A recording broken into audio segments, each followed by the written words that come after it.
आपण काल psychological issues बघितले. सायकोसिस, न्यूरोसिस, डिप्रेशन, फ्रस्ट्रेशन, हा सगळा पाठ आपण बघितला. आणि मग आपण शेवटी आतापर्यंत अनेकदा जो एक पर्टिक्युलर प्रश्न असा आलेला आहे की मानसिक आजारांसाठी योगोपचार हे स्पष्ट करा. सो त्या रेफरन्सनी आजचा एक ॲडिशनल मुद्दा आपण डिस्कस करतोय.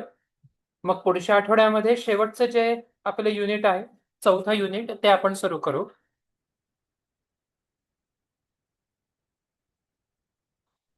भूतकाळाचा अनाठायी विचार म्हणजे नैराश्य आणि भविष्याचा अनाठायी विचार म्हणजे चिंता. Constant thinking about past is what is depression. Constant unnecessary thinking about future is what is anxiety.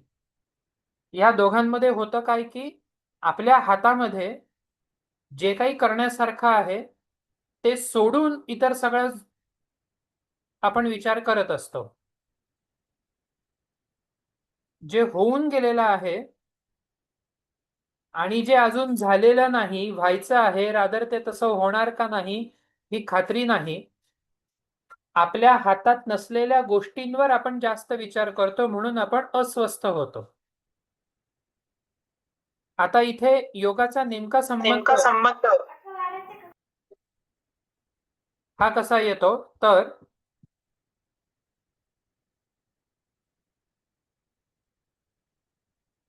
मुळात होतं काय की जेव्हा आपण अस्वस्थ होतो, आपण क्रायटेरियामध्ये सुद्धा बघितलं की मनस्थिती, आपली भूक, झोप, ओव्हरऑल प्रोडक्टिव्हिटी, रिलेशन्स, हेही सगळं अफेक्ट होतं. जितके आपण नकारात्मक अशा पद्धतीने विचार करू तितकं मग इम्युन सिस्टीमवर सुद्धा ऍडव्हर्स इम्पॅक्ट तिथे होत जातो. म्हणून ह्या सगळ्याला एक अँटीडोट किंवा उपचाराचा भाग म्हणजे योगोपचार.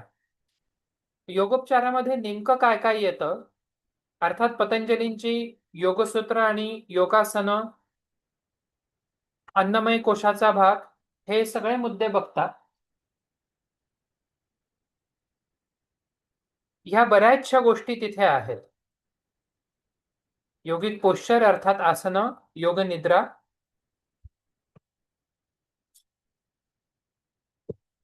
ब्रीदिंग प्रॅक्टिसेस, मग कुंभक, रेचक, संथ श्वसन, दीर्घ श्वसन, अनुलोम विलोम, आणि अर्थात युक्ताहार विहारस्य.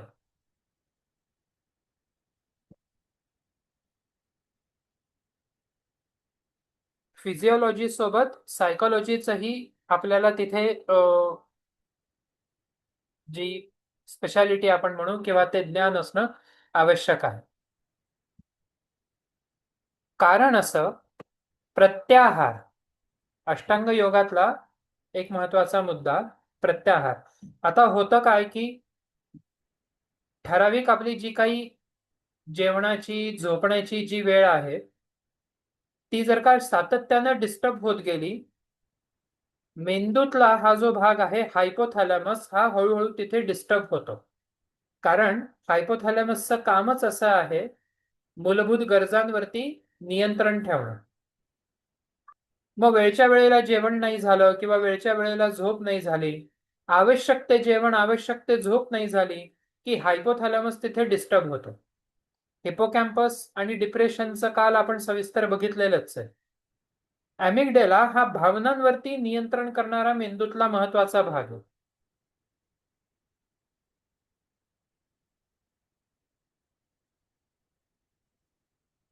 मग ह्याला लर्निंग किंवा कंडिशनिंग, अभिजात, अभिसंधान ह्या मुद्द्यांना धरून जेव्हा आपण नियमितपणे सवय लावतो की रोज सकाळी 6 ते 7 मध्ये सूर्यनमस्कार करायचंय, नाश्त्याची वेळ माझी 8:30चीच असणार, दुपारच्या जेवणाची वेळ माझी साधारण 11:30 ते 12:30 ह्याच वेळेत असणार, रात्रीचं जे काही माझं जेवण आहे ते 8 ते 8:30 मध्येच मी करणार, रात्री मग मी पुन्हा साधारण 10ला झोपणार, सकाळी 5ला उठणार. योगिक जीवनशैलीमुळे फक्त बाह्य वर्तनच नियमित, नियंत्रित होतं असं नाही, तर त्या सातत्यानं कंडिशनिंगमुळे हायपोथॅलॅमस, ॲमिग्डला, हिप्पोकॅम्पस अशा सगळ्या लिम्बिक सिस्टीमला एक चालना, वळण तिथे मिळत असतं. म्हणून योगिक शैली, योगोपचाराचा आणि मानसिक आजारांचा असा डायरेक्ट संबंध आहे.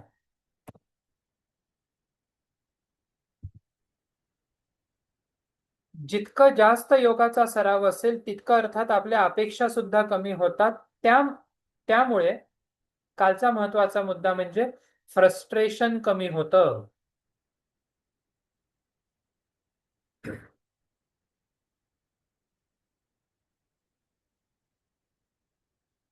म्हणजे ततो द्वंद्वानि विघात, द्वंद्व तिथे कमी होतं योगामुळे. आता मूळ जो मुद्दा आहे उत्तराचा, जेव्हा आपण विचार करतो किंवा आन्सर शीटचा वगैरे असा, अशी काही आसनं आणि त्यांचे फायदे आपल्याला जर का व्यवस्थित हे लिहिता आले, अर्थात तिथे रिफ्लेक्ट होतंय की योगोपचार आणि मानसिक आजार यांचा संबंध एक विद्यार्थी म्हणून आपण तिथे लावू शकतोय. शीर्षासन, शिरासनामुळे होतं काय? भीतीवरती नियंत्रण आपल्याला मिळतंय. एकाग्रता वाढीला खूप चालना मिळते, कारण याच्या आधी आपण जसं बघितलं, शीर्षासनामुळे मेंदूतल्या त्या सगळ्या विशिष्ट भागांना योग्य तो भर तो तो जोर तिथे मिळतोय, प्रेशर तिथे क्रिएट होतं. म्हणून एकाग्रतेला फायदा होतो. स्मृती संवर्धनासाठी शीर्षासनाचा उपयोग होत असतो.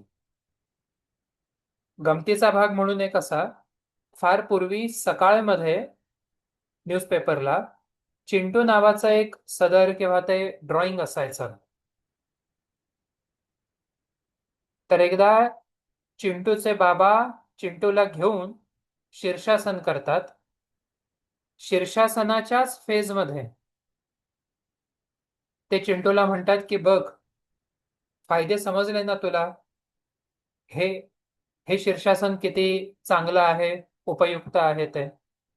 शीर्षासनाच्याच फेजमध्ये असणारा तो चिंटू म्हणतो, सगळ्यात महत्वाचा फायदा मला आज नक्की कळाला या शीर्षासनाचा. ते म्हणाले, म्हणजे काय? 4 दिवसापासूनचा हरवलेला माझा बॉल तो कपाटाखाली गेला होता. शीर्षासन केल्यामुळे मला ते दिसलं. हा पहिला फायदा मला समजला.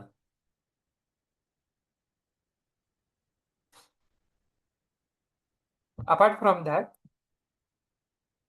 आपण सुरुवातीलाही एकदा दोनदा जसं डिस्कस केलं की बिहार स्कूल ऑफ योगाने एक्सपेरिमेंटल बेसिसवरती एक रिसर्च केलेला, आणि त्याच्यात फक्त त्यांनी एक उल्लेख केलेला आहे की मोजक्या 20-25 मुलांवरती केवळ 1-1.5 महिन्यासाठी असं आम्ही करून बघितलेलं आहे.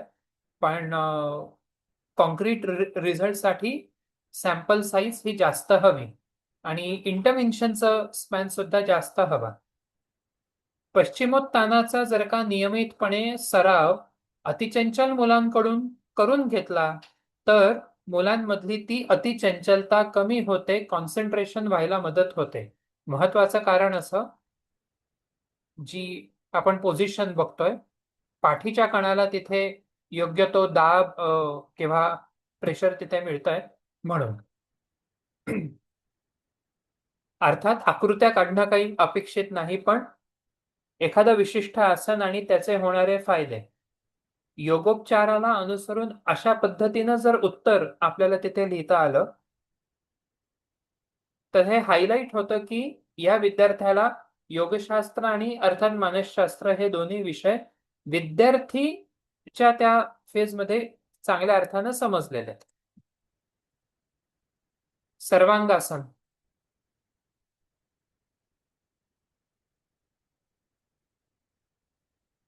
डिप्रेशनमध्ये होतंय काय? अवेळी झोप, अवेळी उठणं, इतर सगळ्या गोष्टी, ती शिस्तच तिथे राहत नाही. योगामुळे होतं काय? सकाळची ठराविक वेळ आहे, संध्याकाळची ठराविक वेळ आहे, पर्यायानं आपोआप आता सकाळी 7च्या वर्गाला जरी जायचं झालं तरी 6 वाजता उठणं आलं घरी. योग्य टाइम मॅनेजमेंट होतं, रुटीन हे सेट होत आहे तिथे. आसनांमध्ये सुद्धा विशिष्ट वेळेचं तिथे भान आहे. काही आसनं एकाच मिनिटासाठी किंवा काही आसनं अर्ध्या मिनिटासाठी, काही विशिष्ट आसनं ही 2च मिनिटासाठी, अशा पद्धतीनं. त्यामुळे अशा आसनांचा जेव्हा आपण सराव करतो तेव्हा आपोआप डिप्रेशनवरती तिथे मात होत असते. तो आळशीपणा किंवा मानसिक थकवा या सगळ्या गोष्टी सर्वांगासनासारख्या आसनामुळे ह्या कमी होत जातात. भुजंगासन.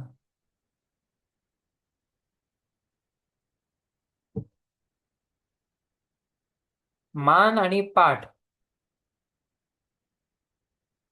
पश्चिमोत्तानासनाला अगदी पूरक.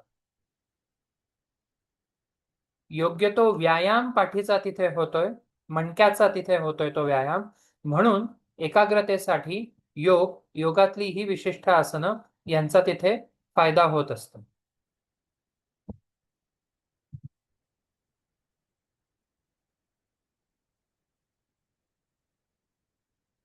हल्ली टेनिस एल्बो किंवा सारखा लॅपटॉप वगैरेचा जो काही एकूण भाग असतो त्याच्याने जेव्हा ढोपर म्हणा किंवा शोल्डर आणि रिस्ट वगैरे अशा अशा ठिकाणी काही इंजुरी इश्यूज वगैरे असतात, अंडर सुपरविजन अर्थात ही सगळी आसनं ही करण्यासारखी आहे.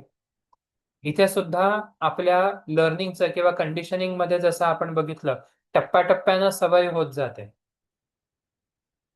योग प्रवेश मध्ये कधीच हे मयूरासन शिकवलं जाणार नाही.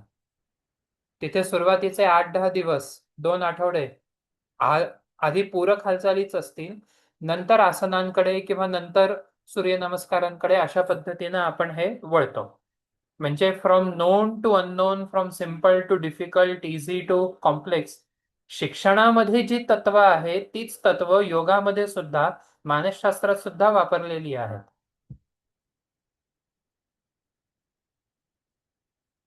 आणि सुरुवातीला सोप्या गोष्टी जेव्हा आपण योगाच्या वर्गामध्ये घेतो त्याच्यानं अवघड किंवा ताण जाणवत नाही, उलट ती गोडी निर्माण होते.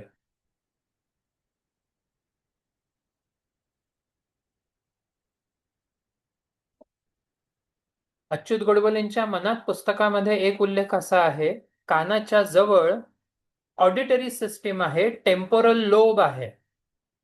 हा टेम्पोरल लोब आपल्या स्वसाठी काम करत असतो.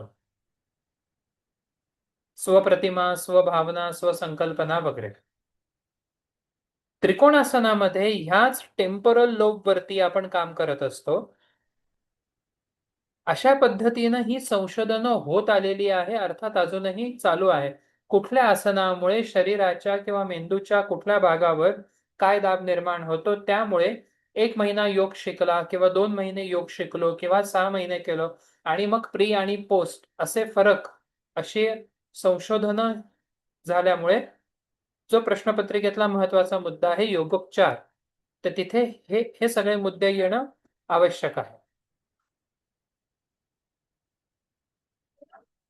जालंधर बंद आहे.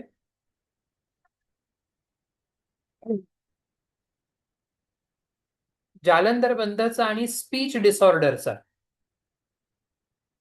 मग ते उच्चारण असेल किंवा speed, fluency, even flexibility, command over the language, या सगळ्यांचा कसा संबंध आहे? कोणी एक्सप्लेन करू शकेल का तुमच्यापैकी?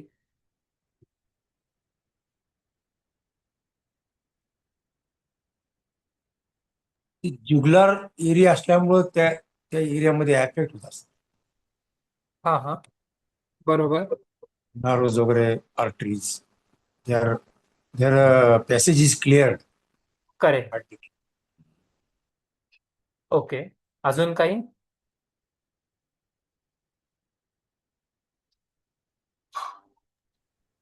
सर ते स्वरयंत्र ते कॅरेटिड. त्याच्यावरती परिणाम होत असेल.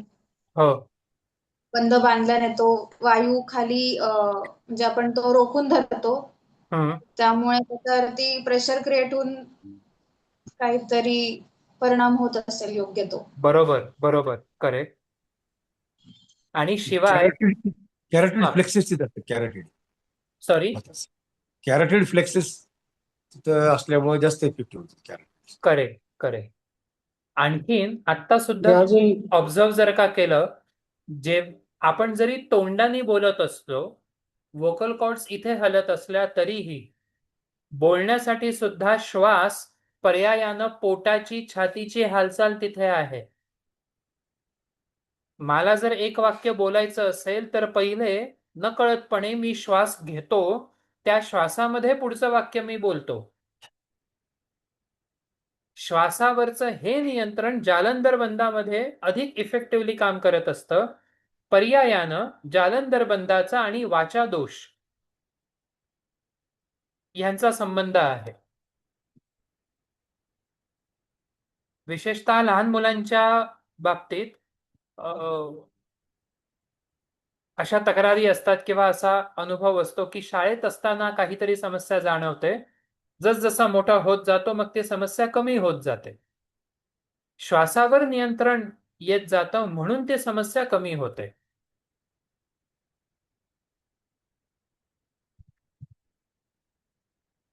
या भ्रामरीचे काय फायदे होत असतील?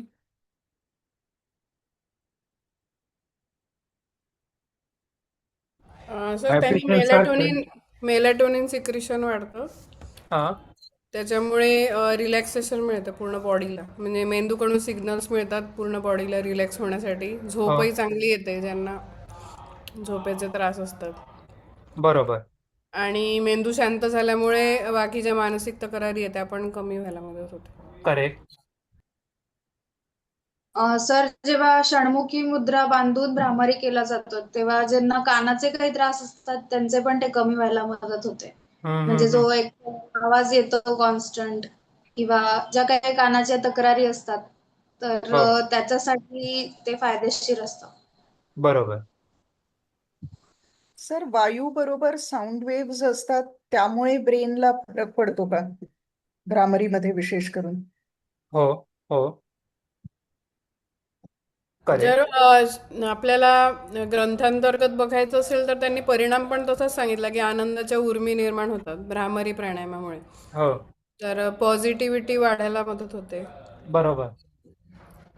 आणि म्हणूनच मग आपलं स्ट्रेस, टेन्शन, अँगर, अँझायटी अशा सगळ्या गोष्टी ह्या तिथे कमी होत जातात. फ्रिक्वेन्सी, ड्युरेशन, इंटेन्सिटी हे कमी होतं तिथे. ते कमी झालं पर्यायानं शुगर बीपी सारखे इश्यू सुद्धा हे नलिफाय होऊ शकतात.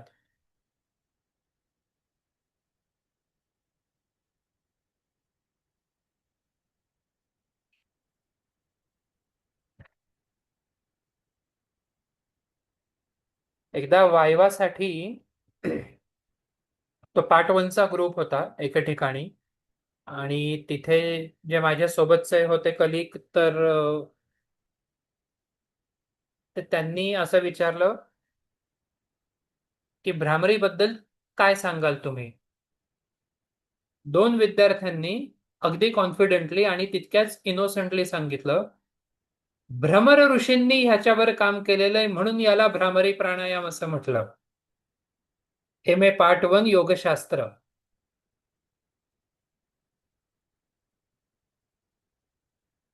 एक्झामिनर अजून शोधतात हे भ्रमर ऋषी कोण.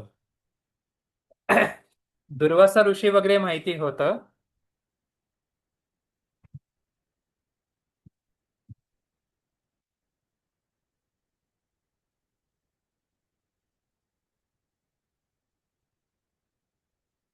चौथ्या युनिटमध्ये व्यक्तिमत्वाचा एक महत्वाचा सिद्धांत आहे, त्याला पंचघटक सिद्धांत असं म्हणतात. बिग 5 फॅक्टर, की त्याच्यामध्ये ओपननेस टू एक्सपिरियन्स, एक्स्ट्रोव्हर्जन, ॲग्रीएबलनेस, इव्हन न्यूरोटिसिझम आणि 5वा व्यक्तिमत्वाचा एक गुण असा आहे तो म्हणजे कन्सॅन्शियसनेस किंवा मराठीमध्ये सत्सद विवेक बुद्धी असं म्हणतात त्याला.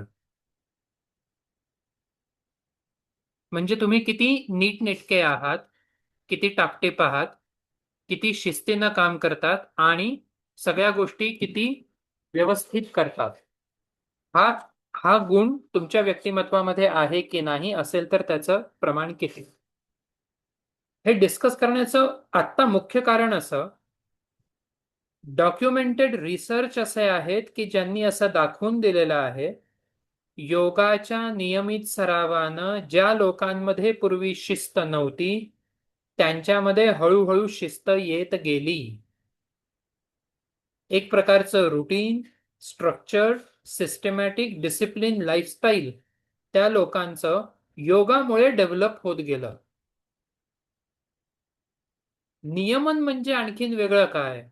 स्वच्छता म्हणजे केवळ कोविड मधलं सारखे वारंवार हात धुणं तीच झाली स्वच्छता असं नाही. एक शिस्त तिथे येते.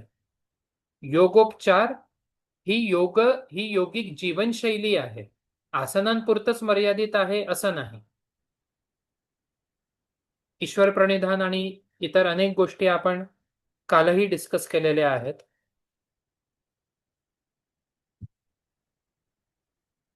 श्वसनाचा पोटाशी वाणीशी असणारा संबंध तर आहेच आहे. श्वसनाचा मेंदूशी आणि मेंदूला मिळणाऱ्या ऑक्सिजनशी पण आहे. जितकं योग्य प्रमाणात आपण श्वसनाचा अभ्यास करू तितकं खऱ्या अर्थानं तिथे मेंदूची ती वाढ होते. मेंदूची वाढ झाली म्हणजे बौद्धिक ज्या काही मानसिक वेगवेगळ्या प्रक्रिया आहेत त्या अधिक सुलभ आणि अधिक योग्य होतात. विचार करणं किंवा निर्णय घेणं, स्मरण, विस्मरण, एकाग्रता ह्या सगळ्या गोष्टींचा संबंध हा ब्रीदिंगशी आहे.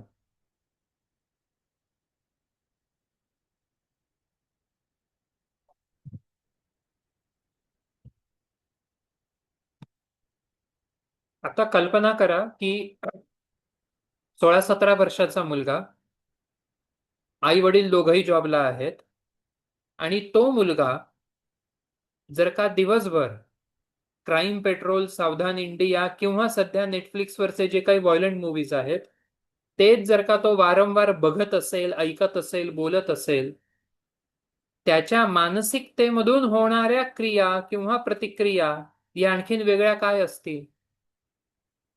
ज्ञानेंद्रियांना जो आहार आपण देऊ त्याला अनुसरून आपल्या मानसिक प्रतिक्रिया असणार. प्रत्याहार.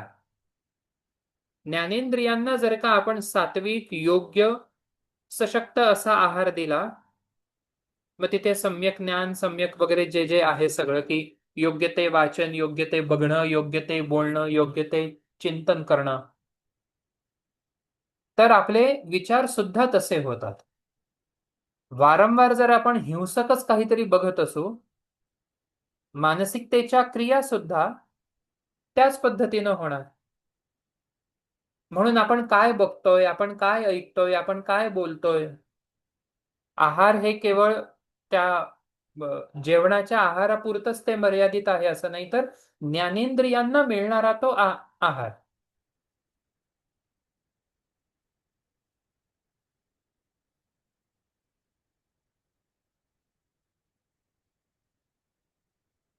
म्हणजे संत सत्पुरुषांची जर का आपण काही पुस्तकं किंवा चरित्र वगैरे वाचली आपलं चिंतन तसं होईल.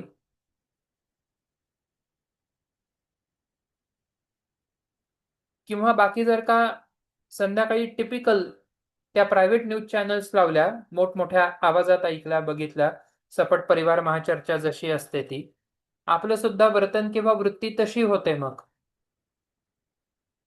धारणा, कॉन्सन्ट्रेशन आणि मग अर्थात ध्यान आहे, समाधी आहे.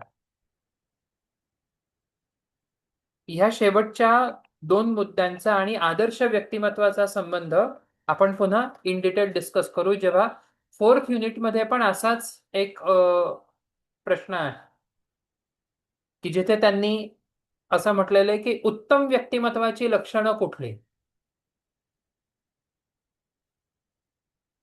सिलेबसमध्ये फक्त पर्सनॅलिटी आणि ते ट्रेट अप्रोच आणि बिग 5 फॅक्टर इतकेच मुद्दे आहे. उत्तम व्यक्तिमत्व असं काही सिलेबसमध्ये नाही, पण असे प्रश्न आलेले आहेत. म्हणून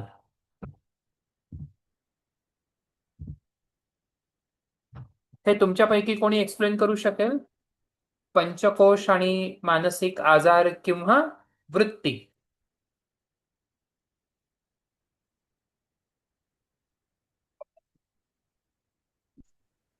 मानवी अस्तित्व 5 स्तरांवर असतं ते म्हणजे कोश म्हटलं जातं. तर हे हो. 5 अन्नमय, प्राणमय, मनोमय, विज्ञानमय आणि आनंदमय असा सिक्वेन्स आहे त्याचा. बरोबर. तर जे डोळ्याला दिसतं ते अन्नमय कोश, त्यातून सूक्ष्म होत जातो एक एक कोश आहे तो. हो. त्यानंतर प्राणमय कोश आणि मनोमय कोश. हो. यासाठी योगामध्ये दिलेल्या आहेत काही प्रक्रिया. आणि प्राणमय म्हणजे प्राणाशी रिलेटेड आहे. मनोमय म्हणजे मनाशी.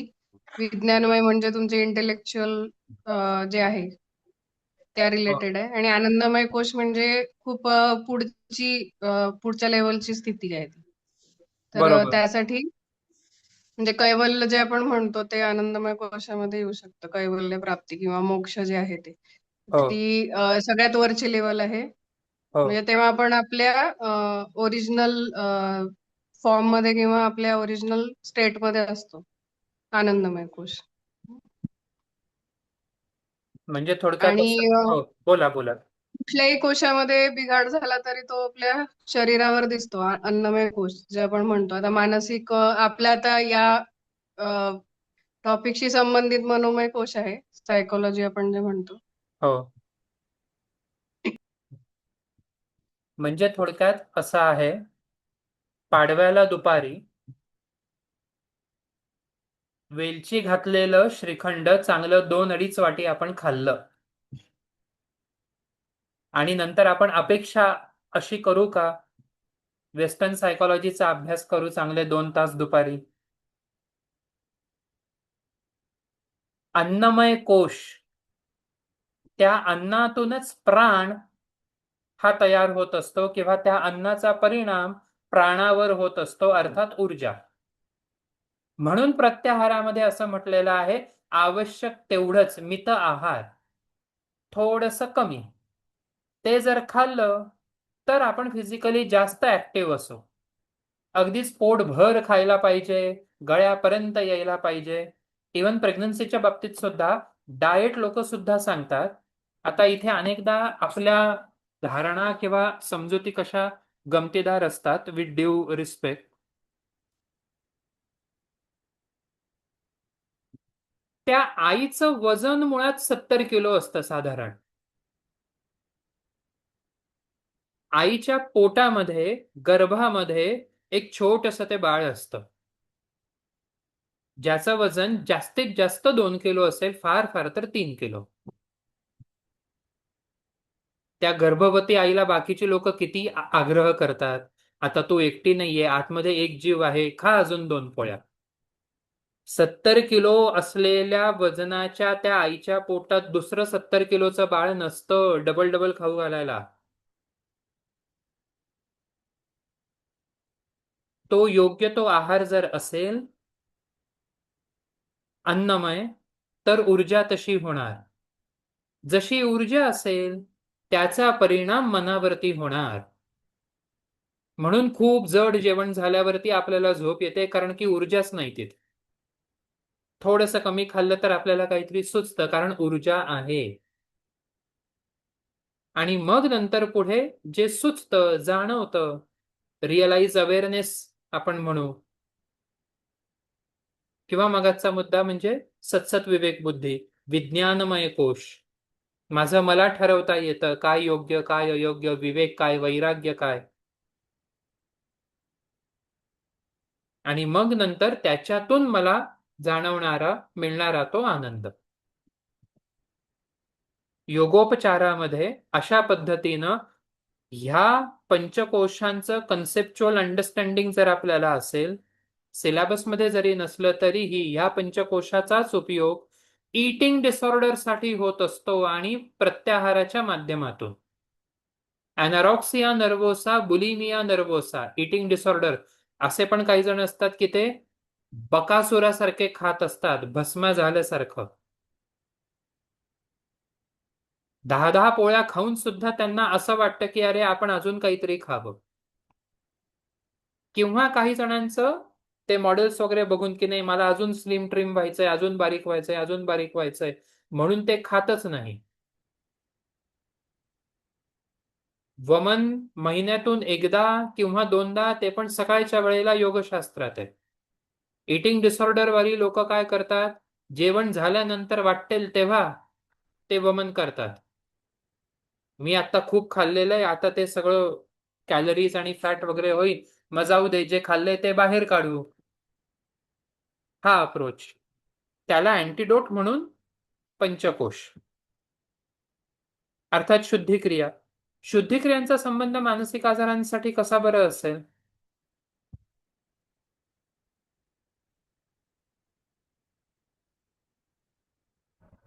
काही काही शुद्धिक्रिया खूप चॅलेंजिंग असतात, म्हणजे तुमचं धैर्य वाढवण्यासाठी मदत करतात. बरोबर. मानसिक धैर्य वाढवतात. हो हिंमत कर आपण, हो हो. म्हणजे त्याची मनाची तयारी आधी असेल तरच कोणी शुद्धिक्रिया करू शकतो. करेक्ट. त्राटक ही शुद्धिक्रिया आहे, ती कॉन्सन्ट्रेशन तयार करते, मेडिटेशन. हो हो. सर, जलनेती केल्यानंतर पण आपलं डोकं जरा असं मोकळं मोकळं झाल्यासारखं वाटतं. बरोबर. त्याचा पण एक रिलॅक्सेशन वाटतं की नाकासोबतच इथे मन पण जरा रिलॅक्स झाल्यासारखं वाटतं. हो हो कपाला शोधन आहे ना, कवटीमधले सगळे हो. पुडिंग मेंदू. आणखीन काही फडके मॅडम? शुद्धिक्रियांनी सर डिटॉक्स होतो आपण. हम्म. पर्यायाने आतमध्ये टॉक्सिन्स राहिली नाही तर आपली फिजिओलॉजी एकूणच जास्त एफिशियंटली काम करते किंवा त्याची Correct. इम्युनिटी पण वाढते. आणि आपण Correct. आता बघितलं तसं अन्नमय कोश आणि इतर कोशांचं पण कनेक्ट आहे. म्हणजेच हा अन्नमय कोश जर प्युरिफाय झाला, जास्त झाला, हो तर तो अधिक प्रोडक्टिव्हही होईल आणि मनावरही त्याचे चांगले परिणाम होतील. बरोबर बरोबर. कपालभाती त्याला फार युजफुल राहील त्याच्यामध्ये, हो टॉक्सिन्स डिटॉक्सिफाय करायला. हो हो. आणि अर्थात योगनिद्रा सुद्धा. योगनिद्रेचा संबंध सेकंड युनिटमध्ये आपण जो जो सिग्मंड फ्रॉइडचा सिद्धांत बघितला, कॉन्शियस, सबकॉन्शियस आणि अनकॉन्शियस, तर बहुतेक स्वामी सहजानंद किंवा निरंजनानंदांच्या बाबतीतली ती गोष्ट आहे की लहान मूल होते आणि अत्यंत व्रात्य होते, खोडकर होते, आणि ते जेव्हा झोपायचे तेव्हा मग त्यांचे आई वडील किंवा इतर जे कोणी शिक्षक, ते त्यांनी त्यांना इन अ वे इन्स्ट्रक्ट असं करायला सुरुवात केली. जेव्हा व्यक्ती झोपायला जात असते, पूर्ण गाढ झोपली आहे असं नाही आणि अर्थात अगदी जागी आहे असंही नाही, पण त्या जाणीवेच्या मनातून सुप्त मनाकडे जात असताना ज्या सूचना आपण देतो त्याचा परिणाम आपल्या मानसिकतेवरती होत असतो. आता ह्याला जोड म्हणून नुकतंच अमेरिकेमध्ये एक संशोधन असं झालेलं आहे. काही विद्यार्थ्यांना त्यांनी झोपताना कूट प्रश्न दिले, अवघड प्रश्न काहीतरी गणितातले, त्याच्यावरती विचार करत करत ही मुलं झोपली. सुरुवातीला अर्थात ती उत्तरं काही त्यांना मिळत नव्हती, अवघड प्रश्न होते ते. 2 तास 4 तास किंवा रात्रीची ती सगळी झोप झाल्यानंतर उठल्यावर पहिले त्यांना ते उत्तर सुचलेलं असायचं, अशा पद्धतीचे त्यांचे रिस्पॉन्सेस समोर आले. म्हणजे असं, रात्री जेव्हा आपण झोपतो तेव्हा सुद्धा आपला मेंदू तिथे कार्य करत असतो. मग ज्या संस्कारांमध्ये, ज्या वातावरणामध्ये आपण झोपतो त्याचा परिणाम आपल्या मानसिकतेवरती होत असतो. तेच सूत्र योगनिद्रेमध्ये आहे. म्हणजे परत हायलाइट करतो, हे सगळं आपण का बरं डिस्कस करतोय, कारण मागच्या काही प्रश्नपत्रिकांमध्ये पाश्चिमात्य मानसशास्त्राच्या पेपरला मानसिक आजारांसाठी योगोपचार स्पष्ट करा अशा पद्धतीचे प्रश्न वारंवार आलेले आहेत. मानसशास्त्रामध्ये योगोपचार असा मुद्दा नाही सिलेबसमध्ये, पण प्रश्नपत्रिकेत तो आल्यामुळे आपण तो इथे डिस्कस करतो. थोडक्यात एक समरी जर का आपण करायची म्हटली तर आसनं आहेत, अर्थात अगदी बेसिक म्हणून डायट येईल, कंप्लीट सायलेन्स व्हाईल इटिंग, मौनाचा सुद्धा फार महत्वाचा संबंध आहे, हवन असेल किंवा मंत्र असेल, अन्य वेगवेगळे जे काही योगातले आस्पेक्ट्स आहेत, कर्मयोग, ज्ञानयोग, भक्तियोग, अशा पद्धतीनं ते उत्तर जर आपण लिहिलं तर अर्थात ते खूप इफेक्टिव्ह आणि रादर अप्रोप्रिएट असं ते होतं.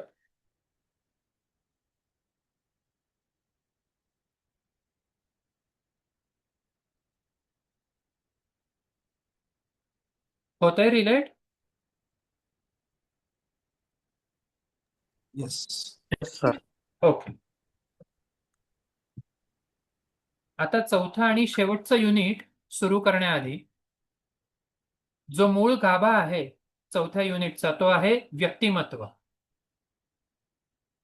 आपण पहिल्या युनिटमध्ये मानसशास्त्राची सगळी आउटलाईन बघितली. व्याख्या काय आहे, उद्दिष्ट काय आहे, इतिहास काय आहे, शाखा काय आहे, तत्व काय काय आहे. सेकंड युनिटमध्ये Sigmund Freud, Alfred Adler, Carl Jung हे बघितलं.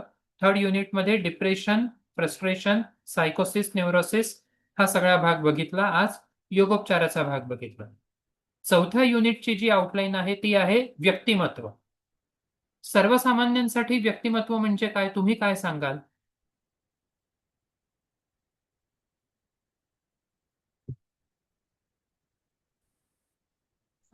त्याचे विचार, राहणीमान कसं आहे, कसा बिहेव करतोय तो, हा,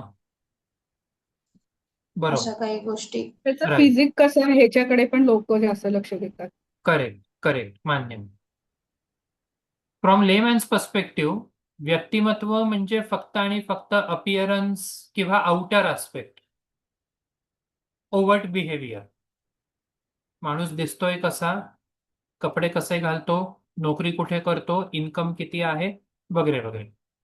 ह्याला 5% वर मानसशास्त्रामध्ये महत्व नाही. जास्त महत्व जर असेल, तुम्ही तुमचे विचार व्यक्त कसे करतात, विचारांना दिशा कशी देतात, भावना, नातेसंबंध कसे हाताळतात, जोपासतात, त्याच्यावरून तुमचं व्यक्तिमत्व हे खऱ्या अर्थानं तिथे अभ्यासलं जातं, जोखलं जातं.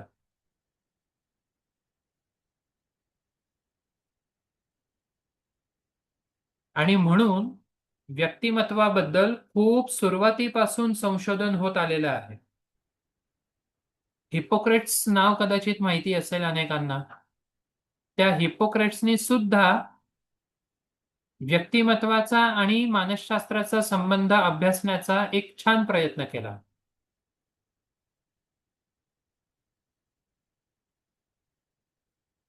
त्यावेळेस अर्थात इतकं संशोधन आणि इतका अवेअरनेस वगैरे असा नव्हता. म्हणून हिपोक्रेट्स आणि त्याच्या काही सहकाऱ्यांचं एक म्हणणं असं होतं, शरीराची रचना म्हणजे तुमचं व्यक्तिमत्व. 3 ढोबळमानानं असे प्रकार सांगितले. एक म्हणजे अतिस्थूल, दुसरं मध्यम आणि तिसरं अत्यंत बारीक. एंडोमॉर्फी, मेसोमॉर्फी, एक्टोमॉर्फी अशी नावं दिली. जशी तुमची शरीराची रचना असेल त्यानुसार तुमचं व्यक्तिमत्व असेल. उदाहरणार्थ, जी अगदी स्थूल माणसं असतात, खाऊन पिऊन सुखी, सोप्या भाषेत, त्यांचं व्यक्तिमत्व कसं, आओ जाओ घर तुम्हारा, निवांत, इतकं कुठे लगेच कामं करायची, सावकाश करू, बघू, आधी जरा चहा, वेफर्स, वडापाव, थोडं हे खाऊ, मग थोडं ते करू, असं तसं तसं. वृत्तीच अशी की तो सरकारी काम 12 महिने थांब. हालचाल प्रकार नाही काही तिथे. कुठल्याही प्रकारचा ताण नाही, धावपळ नाही, दगदग नाही, ओढाताण नाही. ती शरीरातून सुद्धा व्यक्त होते, वृत्तीतून सुद्धा व्यक्त होते. त्याच्यामुळे अतिस्थूल माणसं सहसा जास्त दुःखी कष्टी नसतात, असं पूर्वी काही लोकांचं म्हणणं. मध्यम बांध्याची, जी खूप जाड पण नाही, खूप बारीक पण नाही, अशी माणसं खूप ऍक्टिव्ह असतात, सकारात्मक असतात. स्पोर्ट्समन स्पिरिट आपण ज्याच्यामध्ये म्हणू, खूप टेन्शन नाही, खूप काही लगेच सेन्सिटिव्ह वगैरे आहे असं नाही. Happy go lucky, being balance. आणि जे तिसरे आहेत ते म्हणजे आणखीन वेगळं. लहान मुलांच्या बाबतीत आपण जसं म्हणतो, किरकिर खूप करतो ना हा मुलगा म्हणून अंगाला लागत नाही. तसं काही जणांचं असतं, मोठ्या माणसांचं सुद्धा. इतके बारीक लोक नक्की कौतुक करतात. वय वर्ष 50 अजिबात वाटत नाही, किती ते फिट. वृत्ती मात्र सारखी चिडचिडी असते. थोडंसं काही मनाविरुद्ध झालं की लगेच राग येणार, बऱ्याचशा गोष्टी मनामध्ये धरून ठेवणार, वगैरे वगैरे. क्रेशमर नावाच्या एका माणसाने शरीरामध्ये स्त्रवणाऱ्या आम्ल पदार्थांचा आणि व्यक्तिमत्वाचा संबंध अभ्यासलेला आहे पूर्वी. पण अर्थात हिपोक्रेट्स असेल किंवा क्रेशमर असेल किंवा शेल्डन असेल, यांनी व्यक्तिमत्वाचा जो काही अभ्यास केला त्याला एका मर्यादेनंतर जास्त स्वीकारलं नाही गेलं, कारण ते खूप वरवर होतं, उथळ होतं. शरीराची रचना तुमचं व्यक्तिमत्व कसं काय सांगू शकते? फक्त जाड, बारीक आणि मध्यम हे तीनच प्रकार कसे? होता होता होता साधारण 1930 मध्ये, 30 ते 40 मध्ये मानसशास्त्रामध्ये काम करणाऱ्या लोकांच्या मनात, शास्त्रज्ञांच्या मनात असा प्रश्न आला की आपण बुद्धिमत्ता किंवा मानसिक आजार वगैरे वगैरे सगळं अभ्यासतोय, व्यक्तिमत्व सुद्धा अभ्यासावं. मग सुरुवात कुठून करायची? खूप उहापोह वगैरे वगैरे तो सगळं काय तो केला, भरपूर सगळं ब्रेनस्टॉर्मिंग झालं आणि शेवटी ह्या तिघा चौघांनी म्हणजे अल्पोर्ट, कॅटल, कोस्टा वगैरे ह्या सगळ्यांनी मिळून ऑक्सफोर्डची डिक्शनरीज हातामध्ये घेतली आणि ह्या डिक्शनरीमधून, खोटं वाटेल आपल्याला, 76,000 शब्द बाजूला काढले की जे व्यक्तिमत्व व्यक्त करतात असे. 76,000 वर्ड्स डिस्क्रायबिंग हर पर्सनॅलिटी. आगाऊ आहे, बोलका आहे, चलाख आहे, हुशार आहे, वेडा आहे, संथ आहे, मितभाषी आहे, वेगवेगळे शब्द.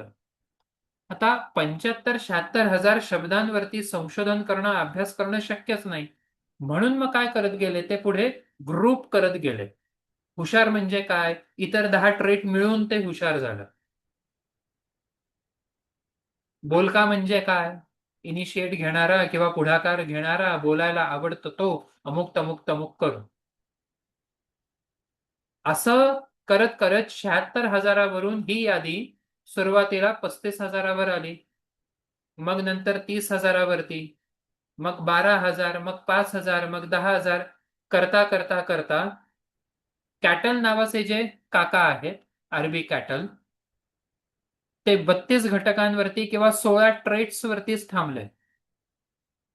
त्यांनी जो अभ्यास केला त्याला 16 PF, 16 पर्सनॅलिटी फॅक्टर्स असा सिद्धांत, अशी चाचणी त्यांनी विकसित केली. 16 फॅक्टर्स, एकेका फॅक्टरला 2-2 डायमेन्शन्स. इंटेलिजन्स हे जर डायमेन्शन असेल, हायली इंटेलिजंट पर्सनॅलिटी म्हणजे काय, लो इंटेलिजंट पर्सनॅलिटी म्हणजे काय. टॉकेटिव्हनेस हा जर का ट्रेट असेल, विशेषण असेल, एक्स्ट्रोवर्ट म्हणजे काय, इंट्रोवर्ट म्हणजे काय, असे ते 16 महत्वाचे ट्रेट्स. मग आणखीन पुन्हा 7 ट्रेट्स वरती आणखीन कॅटलनी सखोल संशोधन वगैरे केलं आणि 1988 मध्ये गोल्डबर्ग यांनी पंचघटक प्रारूप मांडलं, 5 फॅक्टर मॉडेल. गोल्डबर्गचं नाव 5 फॅक्टरशी जास्त जोडलं जात नाही, कारण त्यांनी फक्त प्रारूप मांडलं. मूळ काम ज्यांनी केलं ते 4 वर्षांनी मॅक्रे आणि कोस्टा यांनी ह्याच मुद्द्याला धरून एक व्यक्तिमत्वाची चाचणी विकसित केली, जी आजपर्यंत कमीत कमी 4.5 ते 5.5 लाख संशोधनांमध्ये वापरली गेली आहे. म्हणजे ही चाचणी जर आपण सोडवली तर आपल्याला आपल्या व्यक्तिमत्वाच्या ह्या 5 पैलूंचा सखोल अभ्यास मिळतो.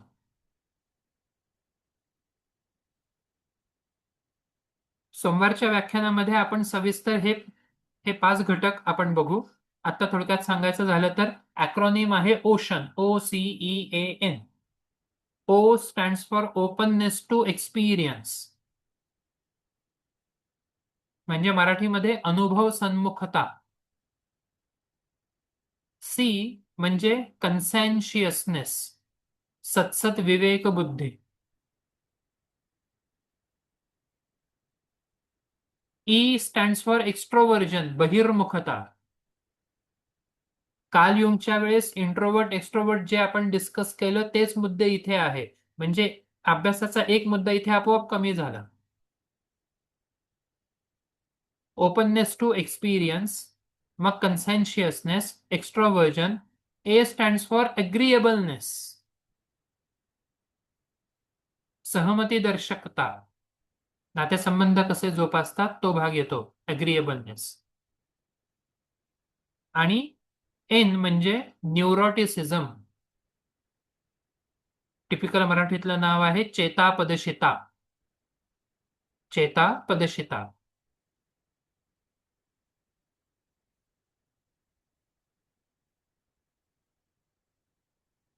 मानसशास्त्राच्या काही पुस्तकांमध्ये असा पण उल्लेख आहे, ऑस्ट्रेलिया आणि इंग्लंडमध्ये 2-2 महिन्याचे योगाचे वर्ग सुरू झाले.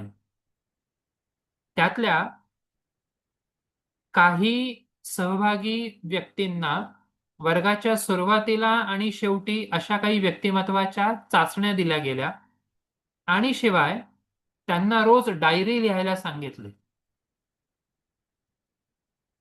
अनेक पार्टिसिपंट्सचे सुरुवातीचे 8 दिवसची जी काही डायरी होती त्या डायरीमध्ये तक्रारी भरपूर होत्या. मला इथलं हे आवडलं नाही, मला ते आवडलं नाही, आज आज मला कमीच असं जेवण झालं, आज आसनच भरपूर करून घेतली, अमुक तमुक तमुक. परंतु जसजसे योगाचे वर्ग पुढे सरकत गेले तसतसे त्यांच्या डायरी मधला कंटेंट सुद्धा नकारात्मकतेकडून सकारात्मकतेकडे वळत गेला. आणि शिवाय प्री आणि पोस्ट टेस्ट मध्ये ही जी पंचघटकवाली चाचणी वापरली गेली, मग त्याच्यातून समजलं की 1 जानेवारीला ज्यांनी ज्यांनी पर्सनॅलिटीची ही टेस्ट सोडवली, न्यूरोटिसिझम हाय होतं, कन्सेन्शियसनेस कमी होता. मात्र 2 महिने योगाचा कोर्स पूर्ण केल्यावर परत जेव्हा तीच चाचणी सोडवली, कन्सेन्शियसनेस वाढला, कटकट चिडचिड कमी झाली.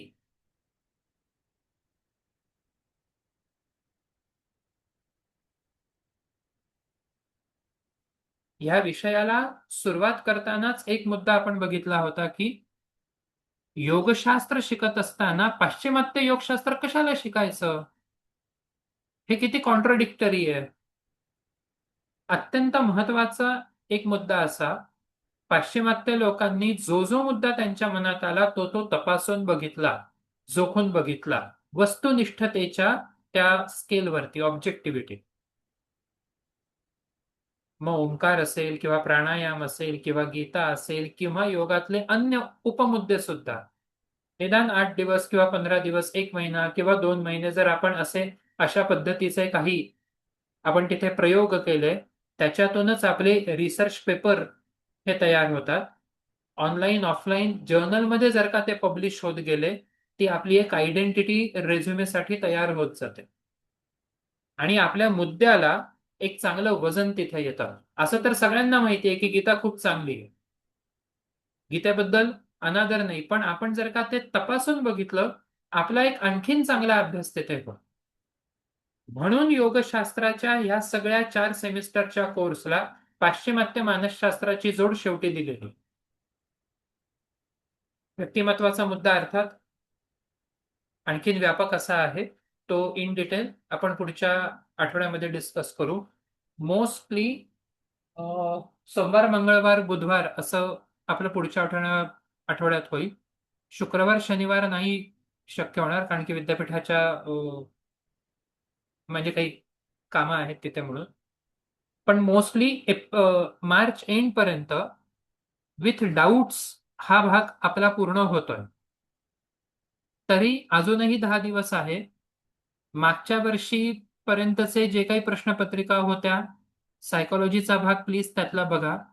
असे काही प्रश्न असतील की जे रिलेट होत नाहीये, आन्सर नाहीये किंवा काय लिहायचं ते समजत नाही, ते मग आपण शेवटच्या आठवड्यातली जी काही आपले लेक्चर्स असतील त्याच्यात तो भाग आपण डिस्कस करू. तोपर्यंत 4th युनिट आपलं व्यवस्थित पूर्ण होईल. ओके. थँक्यू. हरिओम. येस, चालेल. हरिओम. थँक्यू. सर तर ते एक papers एक विचारायचं होतं मला हो. सर एक टॉपिक असा सुरुवातीला आपण बघितलं की त्यांनी शारीरिक जी ठेवण आहे त्यानुसार सांगितले की ट्रेट्स कसे कसे हो होतात. हो हो. तर आयुर्वेदात पण आपल्याकडे तसंच दिलेलं आहे वात ना पित्त कफ की आहे. हो वातपित्त कफ. पण ते तर किती वर्षानुवर्ष प्रूव्हन हे मानलं जातं की हो. बघून व्यक्ती कोणत्या प्रकृतीचा आहे सांगू शकतो. बरोबर.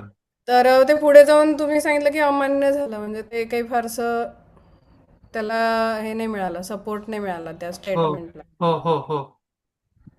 पण मग कारण आपल्या आपल्या इथे म्हणजे म्हणजे आपण जनरलाइज नाही करू शकत की जी सगळी स्थूल माणसं आहेत ती कायमच संथ, स्वस्थ, आनंदी असतात. जी सगळी माणसं अत्यंत बारीक आहेत ती कायमच अशी चिडचिडी असतात. हे अगदी बरोबर होतं. आयुर्वेदातला किंवा आपल्या भारतीयांचा जो काही एकूण विचार आहे तो अगदी मूलगामी आहे. म्हणून तो अजूनही पुढे सस्टेन होतोय. तसा. हरिओम सर. हो हरी. ताईंनी जो आता प्रश्न विचारला वात हो. पित्त कफ, तर त्यांनी असं एक वात असं स्पेसिफिक नाही, त्याच्यात मिक्स पण पर्सनली सांगितलंय ना, वात प्लस पित्त असतं किंवा प्रकृती असं शक्ती. नुसतं एक सिंगल नाही सांगितलं ना, वात प्रकृती किंवा अशा दोन एकत्र अशा पण सांगितलेल्या आहेत ना. त्याच्याबद्दल अगदी प्रामाणिकपणे सांगतो की तो माझा अभ्यास नाही. माझं फक्त मानसशास्त्रातलंच थोडंफार वाचन आहे. वातपित्तसाठी आयुर्वेदातले जर कोणी एक्सपर्ट वगैरे असतील तर ते नक्की आणखीन इफेक्टिव्हली अप्रोप्रिएट सांगू शकतील. दोन असतात तसं तिन्ही प्रकृती त्याच्यामध्ये विद्यमान असतात. हरिओम. हो सर. हरिओम. हो. तिन्ही असतात पण प्रभाव कशाचा जास्त आहे? हा. कफाचं जास्त आहे, मग पित्ताचं कमी आहे, वाताचं कमी आहे, असं 3 लेवल असतात. म्हणून त्याला एक प्रकृती न म्हणता 2 म्हटलं जातं. वात पित्त अच्छा. किंवा कफ पित्त. ज्याचं आधिक्य आहे ते वर घेतलं जातं, मग आधिक्याचं नंतर वर. दुसरा घेतला जातो. हा, नंतर दुसरा घेतला जातो, मग बरोबर. तिसरा. म्हणजे समजा 100 गुण असतील ना, हो 100 एक प्रश्नावली केली तर 100 मधनं जर एक 50 कफाचे असतील, हो. मग 30 जे आहेत त्या वाताचे असतील, मग हा, 20 हा, हे पित्ताचे असतील. तर असं ते बरोबर. पहिले 2 जे आहेत ना ते तसं गृहीत धरलं जातं. Okay okay okay. हा हा. पण ते पूर्ण सुचलं कफ नसतो किंवा पूर्ण कफाची व्यक्ती, पूर्ण पित्ताची व्यक्ती किंवा असं पूर्ण नाही. वाताची व्यक्ती असं म्हटलं जात नाही. हो त्याला हो. तिन्ही दोष असतातच त्याच्यामध्ये. बरोबर. पण आधिक्य कशाचं आहे? मग हा, सर्व हा. म्हणजे काही ऍक्टिव्हिटी त्याच्या कफाच्या असतात, तर काही ऍक्टिव्हिटी वाताच्या असतात, काही ऍक्टिव्हिटी पित्ताच्या असतात. हो मग अधिक ऍक्टिव्हिटी कशाच्या आहेत? मग जसं तुम्ही म्हणलं की पूर्ण कफाचे, असं जर हा. म्हणलं तर तो पूर्ण कफाचा कधीच नसतो. हो हो हो. जर तो 60% कफाचा असेल किंवा 50% कफाचा असेल तर 30% तो वाताचा आहे, 20% हो. हा पित्ताचा आहे. म्हणजे बरोबर. काही लक्षणं त्याचे पित्ताचे आहेत. हा हा. त्याचं जेवण कफाचं असेल, बरोबर त्याचं वागणं बरोबर. पित्ताचं असू शकेल किंवा डॉमिनन्स त्या एका यष्टी पण ट्रेटचा. बघितली. हो डॉमिनन्स इव्हन डॉमिनन्स तसं बघितल्यानंतर आता काही लोक आयुर्वेदाच्या जवळ तुम्ही समोरून बघितलं ना की प्रकृती बघितल्या ओळखा येते की याचं तोल कुठे आहे. हो हा कफाकडे झुकणार आहे का पित्ताकडे झुकणार आहे का वाताकडे झुकणार आहे हे लक्षात येतं. त्याची शरीराची ठेवण, हो, त्याचं हो, वागणं, हो. त्याचं बोलणं, त्याचं झोपणं, त्याचं खाणं, या सगळ्या गोष्टी विचारात येतात. काही बरोबर. वेळेस कधी ते म्हणून आता प्रकृती परीक्षण झालं मागे 5-6 महिन्यापूर्वी पूर्ण हो. सगळं भारतभर. तर ते प्रकृती परीक्षण एवढ्यासाठीच केलं गेलं होतं की आपल्याला प्रकृती माहित पाहिजे, हो काय आपलं आधिक्य आहे, मग आम्ही काय साधना केली पाहिजे, कसं वागलं पाहिजे, आपल्यालाही कळलं पाहिजे, आपल्या परिवाराला कळलं पाहिजे. मी काय किंवा योगाभ्यास करत असेल तर योगाभ्यास मी काय केलं पाहिजे, माझी प्रकृती काय आहे. हो मी कफाचा असेल, माझं कफाचं आधिक्य असेल तर मला शीत प्राणायाम करून चालणार नाहीये, तिथे उष्ण प्राणायाम केले पाहिजे. ऍक्टिव्हिटी काय बरोबर केली पाहिजे, बरोबर. आहारात काय बदल केला पाहिजे हे पण आपल्याला कळतं. हो म्हणून ते प्रकृती परीक्षणाचं मोठं आता अभियान राबवलं गेलं पूर्ण बर बर देशामध्ये. बर बर.